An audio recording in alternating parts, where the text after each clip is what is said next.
அரசியல் கட்சிகளின் தேர்தல் அறிக்கைகள் இந்த தேர்தலின் முடிவை நிர்ணயிக்கும் அளவிற்கு முக்கிய பங்கு வகிக்குமா என்பது கேள்வி. அரசியல் கட்சிகளின் தேர்தல் அறிக்கைகள் இந்த தேர்தலின் முடிவை நிர்ணயிக்கும் அளவிற்கு முக்கிய பங்கு வகிக்குமா?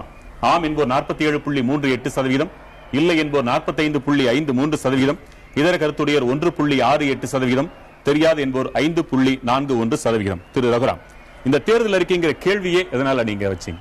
எலெக்ஷன் முடிஞ்ச அப்புறம் நம்ம யார்கிட்ட கேட்டோம்னா, யாருக்கு ஓட்டு போட்டீங்கன்னா தமிழ்நாட்டில் இருக்கவங்க சொல்லுவாங்க, நான் அண்ணாக்கு போட்டேன், எம்ஜிஆருக்காக போட்டேன், எங்க வேட்பாளருக்காக போட்டேன், இல்லை ஒரு கட்சிக்காக போட்டேன்னு. நான் என்ன நினைக்கிறேன், எதிர்காலத்தில் நீங்க யாருக்கு ஓட்டு போட்டீங்கன்னு கேட்டா நான் தேர்தல் அறிக்கைக்கு ஓட்டு போட்டேன்னு சொல்ற ஒரு சூழ்நிலை வரலான்னு நினைக்கிறேன். ஏன்னா 2006 இருந்து ஃப்ரீபீஸ் கொடுக்கறதுனால எலெக்ஷன் மேனிஃபெஸ்டோ எலெக்ஷன்ஸ்ல ஒரு முக்கிய காரணி ஆயிடுச்சு. ஸோ அதனால இந்த கேள்வி கண்டிப்பா கேட்க வேண்டியிருந்தது. பதில் வந்து அதுக்கு பிரதிபலிக்குது. கிட்டத்தட்ட 47% பேர் தேர்தல் அறிக்கை முடிவினை மாற்றும் அளவிற்கு முக்கியமானதுன்னு சொல்லியிருக்காங்க.